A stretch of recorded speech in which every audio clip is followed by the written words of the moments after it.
Միաբան եւ համախմբվել հայ առաքելական եկեղեցու շուրջ։ Պարոն Էլբակյան, վերջին օրերին ինչ իշխանությունը սկսել է թիրախավորել առաքելական եկեղեցուն եւ կաթողիկոսին, շատերը կարծիք են հայտնում, որ սա ուղիղ կապ ունի Ադրբեջանի հետ, նաեւ Կովկասի մուսուլմանների առաջնորդի հայտարարության հետ։ Ձեր կարծիքով սա որքանով դրա հետ կապ ունի եւ ինչ վտանգներ եք տեսնում, եթե Նիկոլ Փաշինյանը շարունակի այս քայլերը եւ հայտարարությունները։ Ես անկեղծ ասած բավականին մտահոգված եմ, որովհետեւ համաձայն լինելով ձեր հնչեցրած մտքի հետ շատ ավելի խորն եմ տեսնում այս ինչ ասեմ, այս արշավի նպատակները, այս սատանայական հակակարողության նպատակները։ Անշուշտ միջավայրը ժամանակը, որ սկսեցին այս դեպքերը ծավալվել, այո, համընկավ Շվեյցարիայում մեր վեհապար հայրապետի հայտնի ելույթի հետ, որտեղ ուղղակի հնչեցվեց բռնազավթված Արցախ բառակապակցությունը,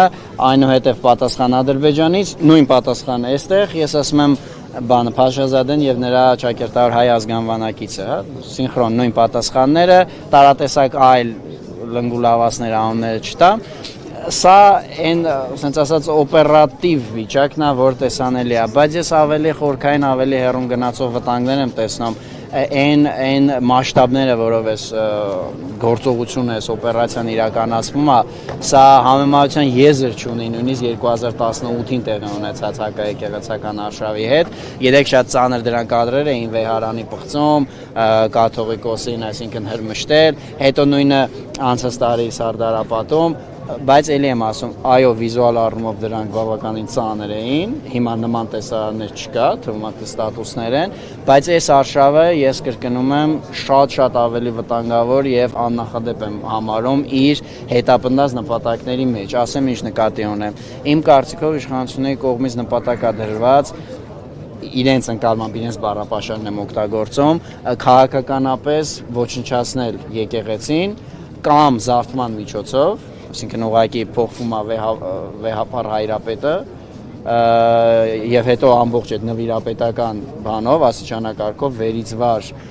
իրականացվում են համապատասխան փոփոխություններ։ Սա տարբերակ 1 իրենց ընկալմամբ եկեղեցին քաղաքականապես շարքից անելով եւ տարբերակ 2-րդ ոչ պակաս ծանր սցենար գիտեք պատմագիտության մեջ դա կոչվում է հակաթոռ կաթողիկոսություն, երբ որ կա իրական կաթողիկոսությունը, բայց զուգահեռաբար հիմնվում է մի հատ այլ հակաթոռ կաթողիկոսություն եւ այդ երկուսը սկսում են իրար հետ պայքարել, թե որն է իրականը։ Գիտեք, սրանցից հեռու չի, սրանք կհավաքեն կարգալույծ եղած ավելի փողոցային բառով ասած աբիժնիկ մարդկանց,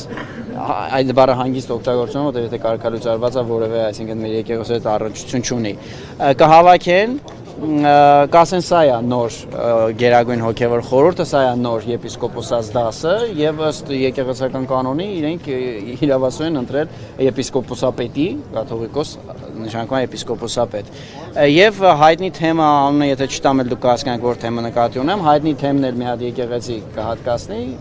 կասեն սա է նստավայրը, հա, լավ արդեն անունը տամ Գեղարդի վանքը օրինակ։ Ես մի քիչ այսպես փորձում եմ պարզ լեզվով ասել, ինքը թվում է թե ինչ-որ բան վատ երազ եմ պատմում, բայց էլի եմ կրկնում, խնդիր է դրված ռազմավարական մակարդակում հասնել եկեղեցու փաստացի չգոյությանը, ոչնչացմանը եւ տարբեր ուղղություններով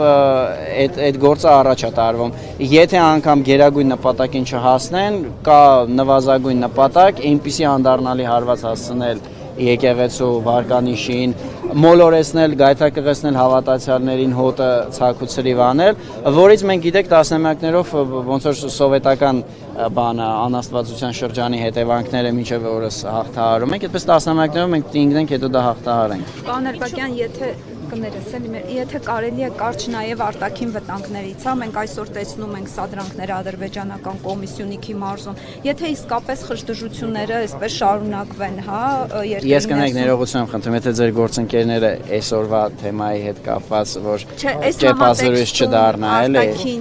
դուք ասեք հետո թող ուրիշներն էլ ասեն։ Արտաքին վտանգը միշտ կա, դե ինչ ասեմ այս համատեքստում, միշտ ինքը կա։ Եթե նկատի ունեք, որ թշնամին տեսնի, որ ստեղ այսքան մարդով հավաքվել ենք, ասի վայ ինչ բա արձակվեն, բայց ցավոտ բան պետք է ասեմ, մենք ռազմաճակատի մի շարք տեղամասերում մենք շոկի մեջ ընկած ենք, Թշնամին ունի մարտավարական նախաձեռնողականության ամբողջ հնարավորությունը, այսօրվա հավաքով չի դա ի վնաս մեզ բան լինելու փոխվելու, դուք ինչ-որ հարց ունեիք։ Հա, ես քանի իշխանությունները նշում են, որ իրենց ցանկությունը եւ նկարտումները եկեղեցին առողջացնելն է, ինչու չենք ուզում հավատալ իշխանության ձգտումներին։ Հա, այս էր ձեր հարցը, վայ, իմանայի, այտենց չէի միջնորդի, որ այս հարցը հնչել է։ Չէ, ես ուղղակի բանը, չէ, գիտեք, միակ պատճառը, որ ինքը մտել է այդ կեղծ հավատացյալի դերում, որ ասում եմ, մի հավատացյալ ես եմ, ուզում լավ լինի, շատ հասկանալի է, չէ, ժողովրդական սրտին, հենա դուք է պրովոկացիոն հարց եք տալի, ասում եք քիչ եք խեղճ մարդուն հավատով։ Միակ պատճառը, որ ինքը այդ դերի մեջ է մտել, ոչ թե ուղղակի բաց ասում է եկեղեցին իմ համար թշնամի է քաղաքական, ես ոչնչացնում եմ այդ թշնամի։ Միակ պատճառը ուղղակի եկեղեցու այս պայն ունեցած հանրային աջակցությունը աշխարհիկ բառով ասած վարկանիշն է։ Ինքը ուղղակի այդ թիվը գիտի եւ բաց եւ փակ աղբյուրներից, դրա համար հասկանում եմ, որ չէ, այսքան եթե աջակցություն կա, արի ես ուրեմն փորձեմ ձևացնել, որ ես էլ ձեր այդքանից մեկն եմ։ Ընդամենը սա է պատճառը, բայց ինչ նշանակում հավատալ է, ստախոսին ոնց հավատանք։ Ստախոս մարդ է։ Ձեզ շնորհակալություն։ Ոչ շնորհակալ։